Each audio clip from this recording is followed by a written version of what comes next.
बुंनानै होबाय कारण जी কথোপকথन आमार जितार लगे लगे आमार हेमंत बिश्व शर्मा डांगरिया मुख्यमंत्री तेखेते मक एसपी डीएसपी आदि करि लगाय पेलाय जेनेকৈ एरेस्ट करि निया निसिनाকৈ मक লৈ যায় बरायलायबाय फिन खनसे हेलो ब्लग चेनेलावहाय नैबे सेकेन्ड भिडिअ जीएसपी बीपीएफ मित्रता हले बीटीसी সকল শ্রেণী উন্নয়ন হ'ব বাক্সা থমানা जीएसपी বিখাল জনসাধারণ সভাত प्राक्तन सांसद नव कुमार हरनिया दिनैनि स फार्स्ट भिडिअखौ नोंथांमोना नायाखैबा नैबे आङो होना दोनदों नोंथांमोना चेक आउट खालामनो हागोन एन्ड स रायलायनोसै गुबै टपिकसिम बारग' लकसभा बियाबनि जोंनि क'क्राझार बियाबनि एमपि नव कुमार सरनिया बिथाङा लोगोसेनो घनेश्याम दास बारग' इएम ना इएम मासिनिफ्राय बोख्लाय जाबाय स बिथांमोना दिनै मोनसे बिराद गिदिर प्रग्राम अर्गानाइज खालामदोंमोन मोनसे बिसायख'थि मेल खुंदोंमोन हा स बे बिसायख'थि मेलावहाय बिथांमोना प्रेस मिट खालामो बे प्रेस मिट खालामनायाव बिथांमोना गोबांथार बाथ्राखौहाय बुंफ्रुनानै होयो जे दिनै मेच्युर्ड पलिटिशियान हिसाबै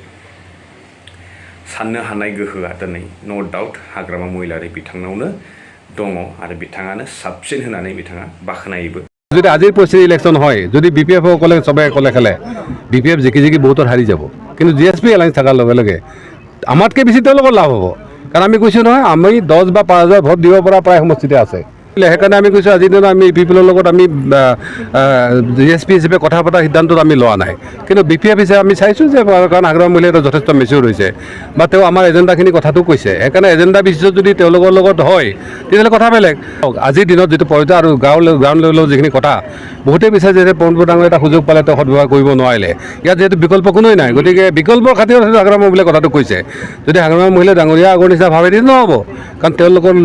এতিয়া যিবিলাক কথা বাৰ্তা বা মেচিউৰিটি যথেষ্ট বাঢ়িছে গ্ৰাউণ্ড লেভেলৰ এমএলএৰ পৰা এমচিএলৰ পৰা ইএমৰ পৰা যিসকল আছিল তেওঁলোকে কথা পাতি আছে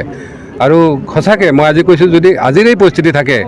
আৰু জিএছপি আৰু যদি বিপিএফৰ এলায়েন্স হয় তেতিয়াহ'লে নিশ্চিতভাৱে 30টা চিটত আমি জিকিব পাৰিম দুইটা এলায়েন্সে आरो थांनाय समाव जों नुदोंमोन जोंहा मानगोनां हाग्रामा महिलारि सार बिथाङा प्रेस मिटनि दारैनो गोबांथार माने पलिटिकेल हान्जाफोरखौहाय खावलायदोंमोन जे फैबाय थानाय बिटिसि बिसायख'थियाव बयबो रिजनेल दोलो बयबो आग बारायफैनांगौ आरो बिपिएफजों ज'है बिसायख'थियाव बाहागो लानांगौ आरो सरकार सालायनांगौ होननानै बिथाङा मोनसे खावलायदोंमोन मित्रता হোৱা নাই যদি তেওঁলোকে মিত্ৰতা আগবঢ়ায় যেনেকুৱা আমাৰ হাগ্ৰামা মহিলাৰী ডাঙৰীয়াই আমাক প্ৰেছ বিবৃতি জনাইছিলে আমাৰ যিমানখিনি ৰাজনৈতিক দল আছে আঞ্চলিক দল আছে সেইবিলাক একত্ৰিত হোৱাৰ কাৰণে আহ্বান জনাইছিল এই আহ্বান মৰ্মে আমাৰ প্ৰাক্তন এমপি মহোদয়ে তেওঁলোকৰ ওচৰত গৈছিলে কথোপকথন কথাবিলাক পাতিছে আৰু বাকী দলবিলাক তেওঁলোকৰ আহিছেনে নাই আমিতো গম নাপাওঁ তাৰ কাৰণে আমি ক'ব লগা একো নাই আমাৰ পক্ষৰ পৰা আমি তেওঁলোকৰ ওচৰত যি তেওঁৰ আহ্বান মৰ্মে 24 তাৰিখ এটা দিছিলে সেই মৰ্মে তেওঁলোকৰ ওচৰত আমাৰ প্ৰাক্তন এমপি মহোদয় গৈছিলে সেই মৰ্মে তেওঁলোকে আলোচনাবিলাক কৰিছে আমি বাৰু ৱেলকাম দিছোঁ আমাৰ দৰজা খোলা আছে আমাৰ অসুবিধা নাই পৰৱৰ্তী কি হয় তেওঁলোকে জনাম বুলি আমাক কৈছিলে स' नैबे खावलायनायाव दा दिनैनि समावहाय जिएसपि दोलोआ जोबोद गोजोननाय मोनगोन होनना बुंदों जुदि बिपिएफआ बेबायदि लाफानानै ज'है जुदि जोङो सरकारखौ सालायनो हायोब्ला आरो डेफिनेटलि जों ज' जायोब्ला सालायनोबो हागोन होननानै बिथाङा बुंदों बेवहाय आङो एमपि बिथां बारग' एमपि बिथांनि केरेक्टारनि बागै बुंनो सानाखै दा नोंथांमोनावसो आं सोंनो लुबैदों जे मोजां जागोन ना गाज्रि जागोन बाट बेनिफिटआथ' मोनगोन मोना नङा मोनखागोन बिपिएफआ जुदि जिएसपिखौ लाफानो हायोब्ला गोबांथार भटार्सफोरनि गेजेरावहाय मोनसे इनफ्लुएन्सार हिसाबै बिथाङा खामानि मावनो हागोन बेवहाय जिएसपि दोलोखौ जुदि लाफायोबा क्रेडिट माने पजिटिभ साइन दङ प्लास पइन्ट दङ बिपिएफआ जिहेतु बिथांमोना इउपिपिएल दोलोजों जोगार जादों आरो मोनसे समावहाय बिथांमोना नारा नाथाय बा बिथांमोननि फावजोंहाय बिथांमोना देरहानो हायासै नैबेनि जाहोनाव बिथांमोना जइन जानो गोनां बाध्य'बो जादों आरो बिदिनो इएमबो होदोंमोन नाथाय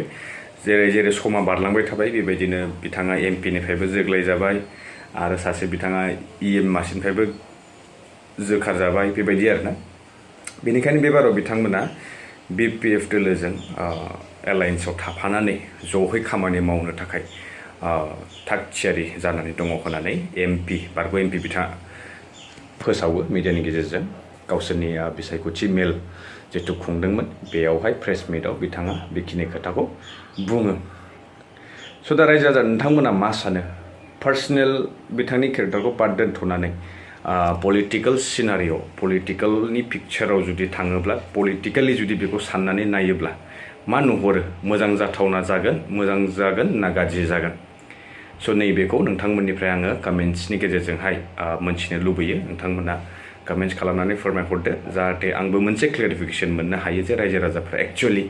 जिएसपि दोलोखौ लानानै गोसोआव मा साननाय दङ मा साननाय गैया आरो नो डाउट बेबारनि समावहाय BPF खौ एप्रच खालामदों गोबांथार रिजनेल दोलोफ्रा नङा होमबा दिनै UPPL बाबो ज' जानायखौ लुगैदों दिनै GSP बाबो BPF खौ लुगैदों आल्टिमेटलि BPF नि पजिशना जोबोद मोजां होननानै खुद MP बिथाङाबो बुंदों आरो गोबांथार दैदेनगिरि रुलिंआव थानाय UPPL बिथांमोनाबो बुंदों जे जों नुखादों अलरेडि रिजाल्टखौ पिक्चारखौ नांबा थांनाय बाराव हारसिङै सिंगल मेजरिटि एबसलिउट मेजरिटि मोननोबो हादोंमोन 17था सिटआव देरहानो हादोंमोन बेबायदि सरकार दानो हानायनि मोनसे पजिशनावबो दङमोन नाथाय बे मा जादों एक्चुअलि बेखौथ' नोंथांमोना दा नै रोखा जाबाय नङा होमबा कानिश्याम दास EM बिथां बुंनाय आरो लोगोसेनो हर्स ट्रेडिंफोर जानाय जाथाय माबायदिहाय पुलिस पावार बाहायनानै बिथांमोनखौ गुबुन गुबुन जायगायाव लाना थांनाय बेबायदि स' दिनै 4 बोसोर 5 बोसोर जोबनोसै नैबेयावहाय मा मावनो हाखो मा मावनो हायाखै बेफोरबो क्लियार जाबाय स' नैबे बेलायावहाय रायजो राजाफोरा जोबोद माने पजिटिभ वेयाव लादों बेनिखायनो थांनाय MP बिसायख'थियावबो क'क्राझारावहाय मोजां मोनसे टाफ फाइट होनो हादोंमोन आरो बेयाव ओभारअल 25थासो माने काउन्सिलनि समस्ति फिसाफ्रावहाय 25थासो सिट देरहानो हानाय भटखौ मोननो अलरेडि हानाय पजिशनाव दंखायो BPF सार्भे मथे स' नैबे बेलायाव नोंथांमोना मा बुंनो सानो प्लिज कमेन्ट्स खालामनानै फोरमायहरदो लोगो मोनसिगोन नोंथांमोनजों नेक्स्ट भिडिअ टिल देन स्टे टिउन बाय बाय